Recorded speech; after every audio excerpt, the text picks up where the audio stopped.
Hey there, I have a couple of questions for you.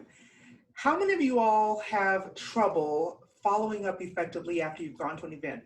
Many of us are networking more online than offline now, but follow up is still part of the program, right? You still have to figure out ways to stay connected to the people that you're meeting at these Zoom meetings, these online conferences, the people you're connecting with in social media. So I'm going to share with you my 90-day plan. I normally share this when I'm speaking, when I'm doing workshops, and I think this would be a great, just quick reminder for everyone to kind of put a plan in place so that you're able to convert those connections that you're making into real contracts, right, into clients, and at the very least to really start to develop that relationship so that you're able to refer them business, you're able to be the first person that they think of when they finally do need what you have to offer. So if you want to hear my 90-day plan, it's very quick, but I think it'll be helpful for you, then stick around.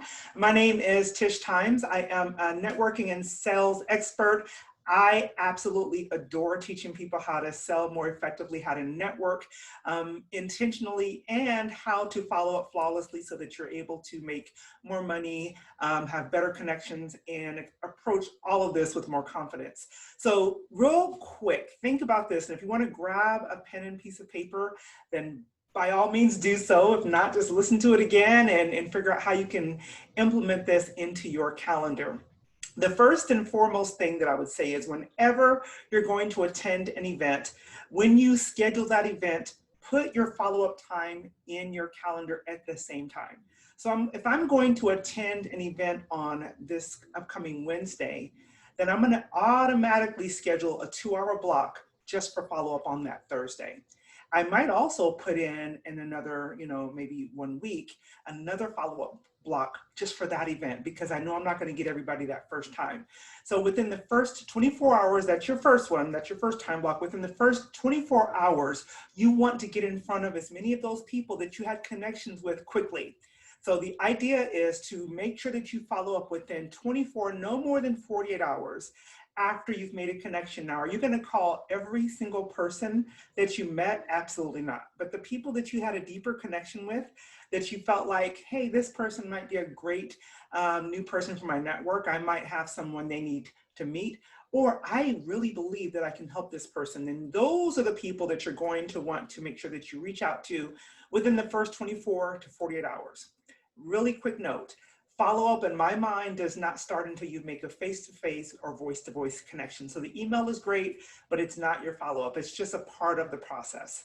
Okay, next one. Within 2 weeks, that's your next time block, you're going to go on what I call networking dates. Now, these might be online networking dates because right now we're doing a lot of things online. But when we get back to normal, you're going to be inviting people to go out to a coffee date or to another event. And this is a great way to get someone to respond to you. If you're calling them and saying, hey, I'd love for you to buy my stuff, the likelihood is they're going to say, yeah, no, thank you. But if I call them and say, hey, I'd love to invite you to go to this great event, I think it's going to be a great opportunity for you to make some great connections. I know that there will be people there that you need to meet. They're more likely, if they're available, to say yes to that. Another quick tip is instead of just sending them somewhere, you want to say, hey, I think you need to meet Cheryl. So instead of just saying, hey, go meet Cheryl, I'm going to say, Cheryl, why don't you, I, and this new contact go grab a cup of coffee? Why don't the three of us jump on a call together? Because now we can, you can become that linchpin, that resource for them while making them, hopefully helping them to have a great connection. Okay, next one is 30 days.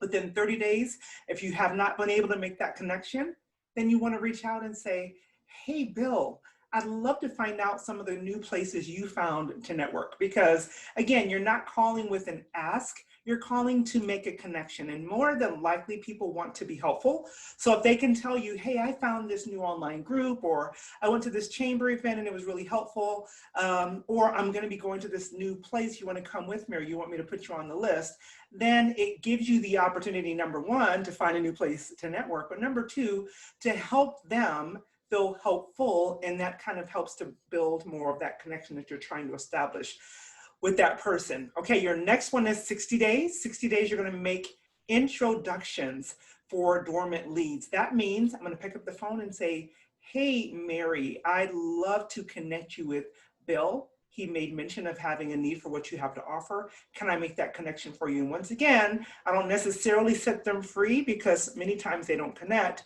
I say, let's jump on a call, right? So again, you're making a connection or an introduction for them. I might take them to a place where they need to meet if it's a speaker. I might take them to a conference where the people there are looking for speakers like them. So kind of think about that.